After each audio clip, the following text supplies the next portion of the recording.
તેજસ્વી યાદવે એક આરોપ એવો લગાવ્યો કે ગુજરાત ભાજપના એક નેતા પટનાની અંદર મતદાન યાદીમાં એમનું નામ છે।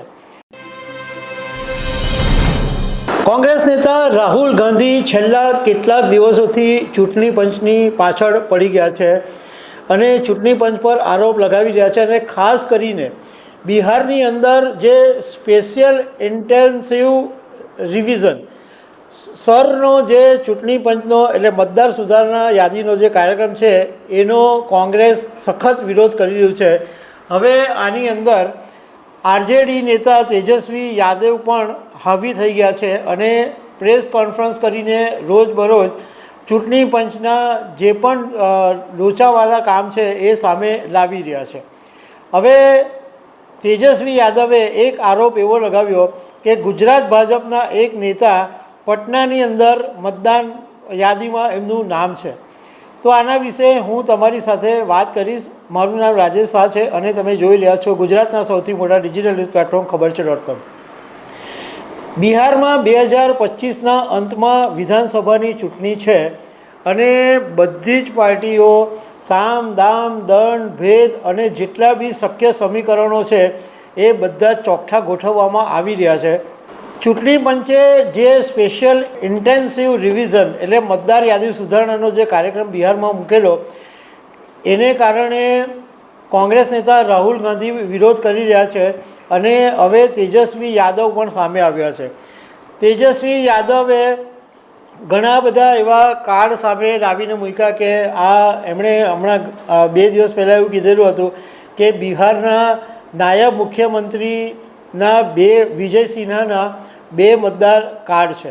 હવે આજે બુધવારે ફરીથી પ્રેસ કોન્ફરન્સ કરી અને તેજસ્વી યાદવે કીધું કે મુઝફ્ફરપુરના મેયર અને તેમના સંબંધીના પણ 2 એપિક કાર્ડ છે, 2 મતદાન કાર્ડ છે। અને સાથે સાથે એક વાત તેજસ્વી યાદવે એ પણ કરી કે બિહાર ભાજપ સંગઠનના મંત્રી ભીખુભાઈ દલસાણિયા પટનાની અંદર મતદાર છે અને તેઓ ગુજરાતના રહેવાસી છે।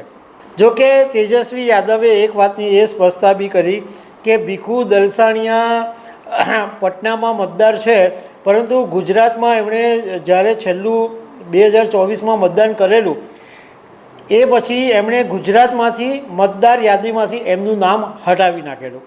પણ તેજસ્વી યાદવનું કહેવું એમ છે કે ગુજરાતમાંથી પોતાનું નામ ભલે કાઢી નાખ્યું પરંતુ બિહારમાં મતદાન પૂરું થયા પછી ફરીથી ભીખુ દલસાણિયા ક્યાંના મતદાર બની જશે એ ખબર નથી।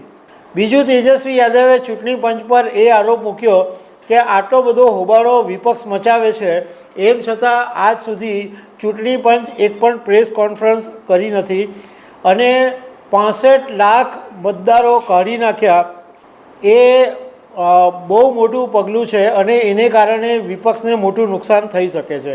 સાથે સાથે તેજસ્વી યાદવે એ પણ વાત કરી કે 17 ઓગસ્ટના દિવસે ઇન્ડિયા ગઠબંધનના નેજા હેઠળ એટલે કોંગ્રેસ આ રેલી કાઢે છે મતદાર અધિકાર યાત્રા રાહુલ ગાંધીના નેજા હેઠળ, એમાં તેજસ્વી યાદવ પણ જોડાવાના છે અને આ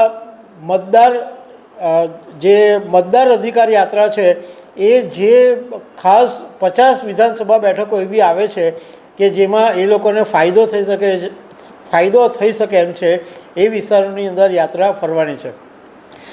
મતલબમાં હવે રોજ પડે ને કોંગ્રેસ નેતા રાહુલ ગાંધી અને તેજસ્વી યાદવ ચૂંટણી પંચના મતદાર યાદીમાં જે બી કંઈ ભૂલચૂક કે ભોપાળા છે એ સામે લાવી રહ્યા છે। તો દર્શક મિત્રો આવી અનેક વાતો સાથે અમે તમને મળતા રહીશું। Thank you very much.